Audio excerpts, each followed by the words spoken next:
Mais des poires. Oui, je vous force pas. Plus on est, plus c'est drôle en fait. L'important c'est de partager ce moment. Je crois que oui. Ce serait bizarre. C'est génial, ça, je pourrais en écrire tout. L'invité du matin.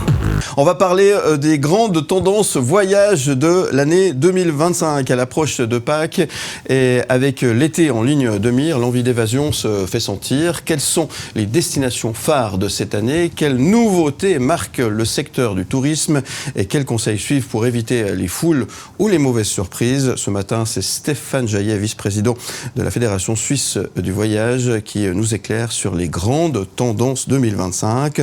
Entre coup de cœur, lieux à découvrir et recommandations pratiques, cap sur les vacances, donc les vacances à venir, voyage 2025, à quoi rêvent les Suisses? C'est vrai, hein, les vacances 2025, à quoi rêvez-vous les Suisses?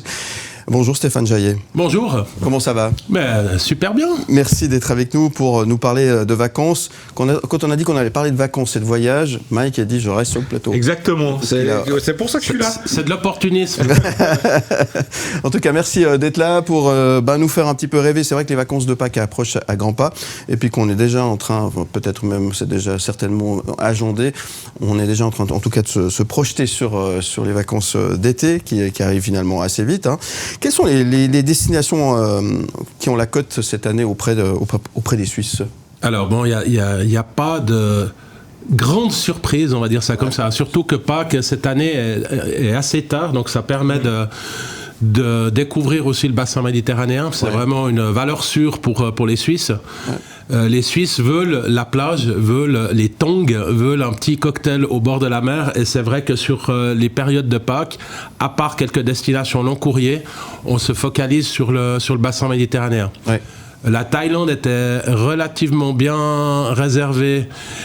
C'était avant, au niveau des sondages, avant le tremblement de terre. Mais c'est vrai que là, on n'a pas suffisamment de recul pour voir l'impact après l'annonce. D'accord. Est-ce qu'on observe un retour vers des voyages plus proches, plus durables, finalement? Est-ce que c'est une tendance? Alors, on parlait tout à l'heure, je vous ai entendu par rapport au réchauffement climatique, aussi le mois de mars sur l'Europe. Mm-hmm. C'est vrai qu'on constate depuis quelques années une tendance pour aller en été dans le nord. Mmh. Et ça, on le remarque facilement avec tout ce qui est Suède, Norvège, enfin tous ces pays-là. Et c'est vrai que ça change un peu.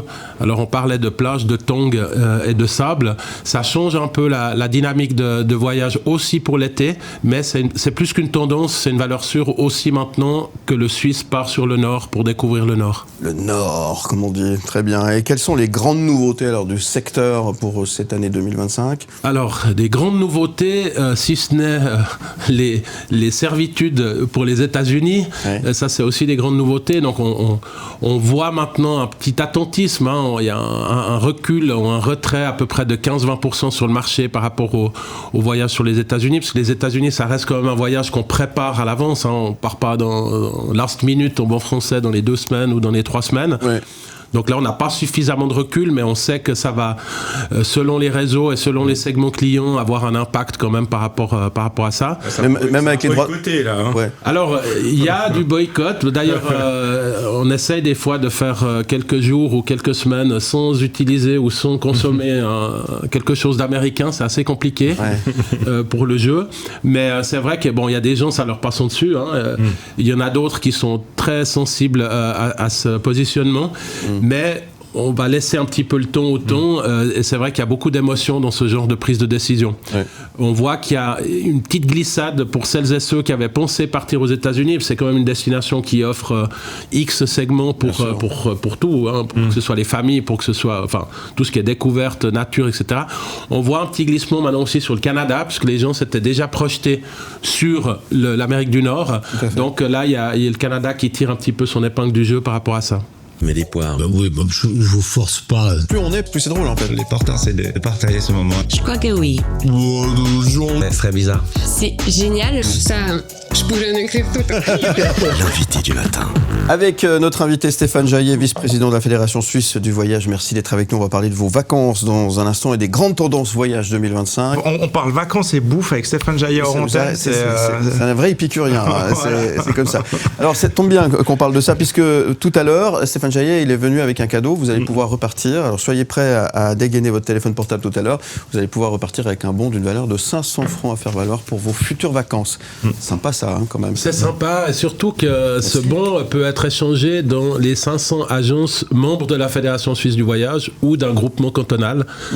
Juste pour faire aussi cette expérience-là, pour voir les valeurs ajoutées qu'on peut amener au niveau de l'agence. Il n'y a pas que le double clic sur Internet, il y a vraiment l'échange entre professionnels, et ça, on en a besoin. La Fédération Suisse du Voyage, c'est un label qualité, hein, c'est important de le rappeler. Alors c'est une fêtière, mais c'est un label qualité exactement, où on suit, avec nos membres, on suit le voyage déjà à la création, donc à l'échange, aussi pendant le voyage, parce qu'il y a quand même... de temps en temps un petit couac, et puis on est là pour donner le coup de main, mais aussi après, et c'est vrai que cette valeur ajoutée, on l'a un peu moins sur l'IA, donc nous on privilégie vraiment la relation humain, compétences et connaissances. Les vrais gens qui parlent aux vrais gens. Voilà, des vraies personnes. Voilà, c'est important. Exactement. Les voyages se réservent-ils plutôt en avance ou au dernier moment comme moi? Alors, avec... J'ai tendance toujours à la dernière, moi. Alors, c'est toi qui vas gagner le bon de 500 francs, comme ça. Non, alors, il y a toujours eu cette tendance du last minute, en bon français, donc, qui s'est un petit peu... comment dire ça, qui s'est un petit peu estompé avec l'arrivée aussi des low cost, vu que, comme un EasyJet, pour pas les nommer, ils sont arrivés avec un modèle d'affaires où plus on réserve tôt, plus le tarif est avantageux. Et ça a permis aussi aux gens de changer un petit peu leur façon de réserver. Et c'est vrai que si on veut des bons plans, il faut prendre du temps, donc il faut être proactif, mais surtout faire une réservation anticipée, et là on aura vraiment un bon plan. Ou alors on se dit on prendra ce qui peut être présenté en dernier recours, mais c'est pas toujours ce qu'on a envie de faire. Il peut y avoir des bonnes et des mauvaises surprises. Exactement, ouais. Qu'est-ce que vous voulez dire, mon cher Thomas? Non, moi je voulais dire deux choses. Il faut passer un petit coup de fil pour gagner le bon de 500 francs, c'est ça? Mais de toute façon, tu peux pas jouer. Tu nous fais perdre du temps. Je sors 5 minutes et je reviens. Tu nous fais perdre du temps. Moi, ça fait 1 mois que j'ai réservé toutes mes vacances d'été, donc je suis plutôt du genre à réserver 6 mois à l'avance que au dernier moment. Minutes, c'est bien. Bon, Philippe, toi tu vas toujours mettre mon droit, non? C'est-à-dire J'en sais rien, t'as pas besoin de réserver. Et vous, qu'est-ce que vous avez ce matin? Vous êtes en forme, dis donc. Bon, alors, quel conseil pour éviter les foules pendant les périodes de pointe? Qu'est-ce qu'on peut donner comme conseil? Alors ça c'est compliqué parce que ça dépend déjà de la destination, ça dépend de ce qu'on souhaite faire, et c'est vrai que maintenant les touristes, ou en tout cas les personnes qui se déplacent et qui veulent visiter ou découvrir, vont plus sur la dynamique de l'expérience, mais surtout de la thématique. C'est plus vraiment l'orientation destination, c'est pas je veux aller en Espagne pour telle et telle chose, non, c'est je veux découvrir le côté, justement on parlait d'épicurien, le côté dégustation, le côté etc. Quelle que soit la destination en fait. Donc on s'oriente sur une dynamique de thématique et plus une dynamique de choix de destination. Mais le porte-monnaie et la crise économique, ça influence quand même le choix des vacances? Oui, alors bon, le touriste suisse, j'aime à le dire, est un touriste qui est très très bien perçu, quelle que soit la destination, parce qu'on dépense, on a quand même un budget moyen ou un portefeuille moyen qui est relativement élevé. Par rapport aux Hollandais, sans faire de clivage, non, je plaisante, c'est un petit clin d'œil.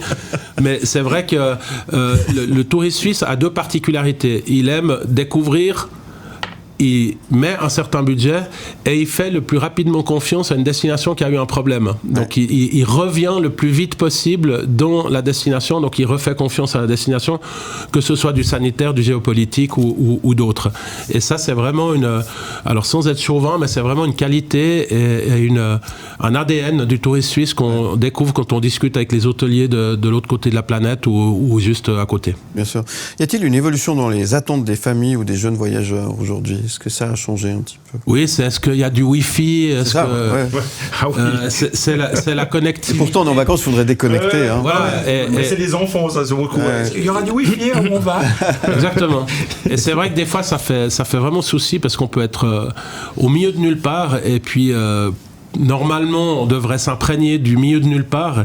Et la première question, c'est est-ce qu'il y a un Wi-Fi? Est-ce que je peux manger en regardant mon téléphone portable, etc. Et c'est vrai que des fois, c'est un peu frustrant de se limiter qu'à ça, en fait. Et puis, comment ce secteur du voyage s'adapte-t-il finalement aux enjeux climatiques? Ça, c'est la question qu'on est obligé de poser. Alors, il y a l'enjeu climatique, on en parlait tout à l'heure avec les destinations, donc où il y a pas mal de personnes maintenant, il y a un gros segment qui part sur le nord.